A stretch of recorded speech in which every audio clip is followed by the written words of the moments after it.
This is the Dome Dog Podcast. I'm your host, Matt DeBritz. Syracuse squeaks by Louisville 70-69. And really, games like this, you just can't lose. And it was in doubt for sure. Luckily, Syracuse got the win. Joseph Girard, 28 points, 7 for 18 from the field, 4 for 8 from three. These two stat lines were probably most important. 10 for 11 from the foul line, and he had 7 rebounds. But another stat line was important for him, 5 turnovers. You kind of live with Girard and die by Girard tonight. You know, he made that clutch three, but if you remember, Mintz got the steal. He gave the ball to Girard late in the game. Girard went up and he got blocked, and then Syracuse didn't score on that possession. Girard's got to pass that ball back to Mintz, and then Mintz can finish. Plays like that, you know, can make or break a season. When you're playing a game like tonight, a team like Louisville, who's got a really bad record, they've lost a lot of close games, but in the NCAA tournament's eyes, this is a game that you can't lose. And luckily, Syracuse didn't. So, got to clean those plays up.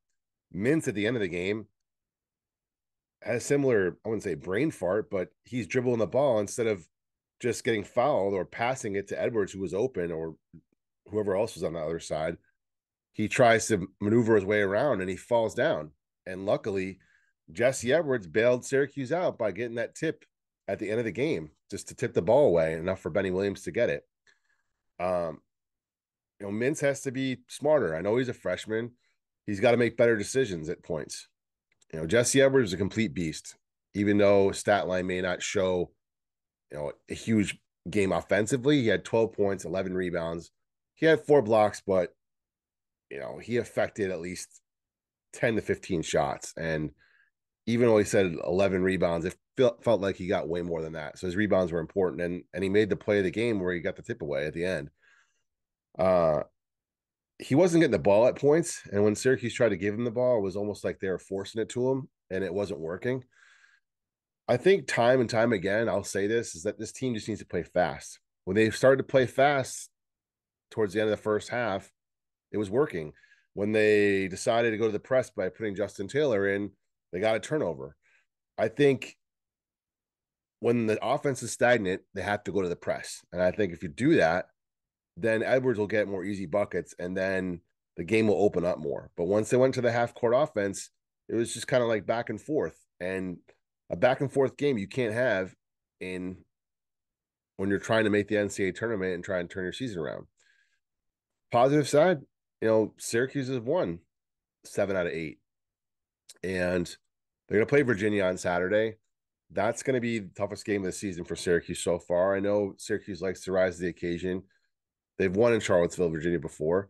So it's not impossible. If you remember, also, they beat Virginia in 2016 in that dramatic NCAA tournament. But other than that, Virginia's kind of owned Syracuse. And Virginia is a very good team. They're deliberate. Their offense is a little slower, but their defense is always tight. So you're not going to get a lot of opportunities to get a lot of shots. So in a game like that, that's exactly where Syracuse needs to speed up their offense. Overall in scoring, Syracuse, I said before, was led by Girard. He had 28 points. Mintz had 16.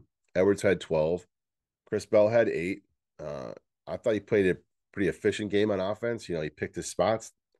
He was 3 for 4 from the field and 2 for 3 from 3. So he's not taking a ton of shots. He got a couple of rebounds, but he wasn't in at the end of the game. The rotations are still in flux, it seems, right? Because, I've talked about Malik Brown and Copeland. They come in and they bring an energy. Copeland didn't play tonight.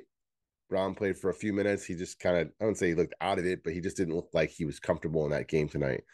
Hema played 8 minutes. John Bolajak played 1 minute. Symir Torrance didn't play at all. I don't understand what the deal is with that. I think at times he needs to just come in and get the team set at points.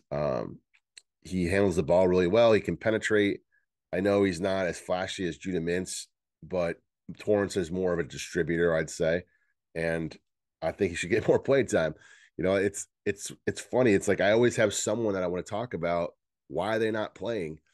And, in the last game, Copeland and Brown got in a little bit more. John Bolajak is really fitting in well. In the Notre Dame game, he was he was clutch, and then he doesn't play. I mean, I guess it's all in flux, and that's okay as long as they're winning the games. But it just doesn't make a hell of a lot of sense sometimes, like who doesn't come in, who does come in. Taylor played a lot more tonight.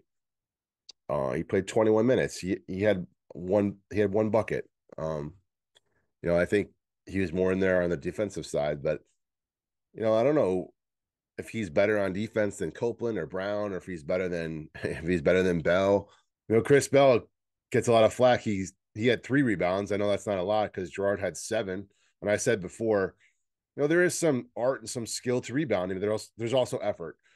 Girard gets 7 rebounds and Bell gets 3. That doesn't look so great for Bell. But on the other hand, Justin Taylor played a ton. He had 1 rebound. So what is it that Taylor brought tonight that Bell couldn't have, or Copeland couldn't have, or Brown couldn't have, or John Bulajak couldn't have? As I said before, it doesn't really matter because they're winning. But when they play a team like Virginia, much better team, it's going to matter. And someone's got to step up. Which 4 will it be? I'll say I think it's going to be John Bulajak. He's going to be in there playing a lot more against Virginia because it's more deliberate game. He's more deliberate in the zone. So we'll see. But my guess is as good as yours. Anyway, thanks for supporting the Dome Dog podcast. Check me out on YouTube, on Facebook, on Instagram, on TikTok. Everywhere you can find your podcasts, or you can just go to domedogpodcast.com.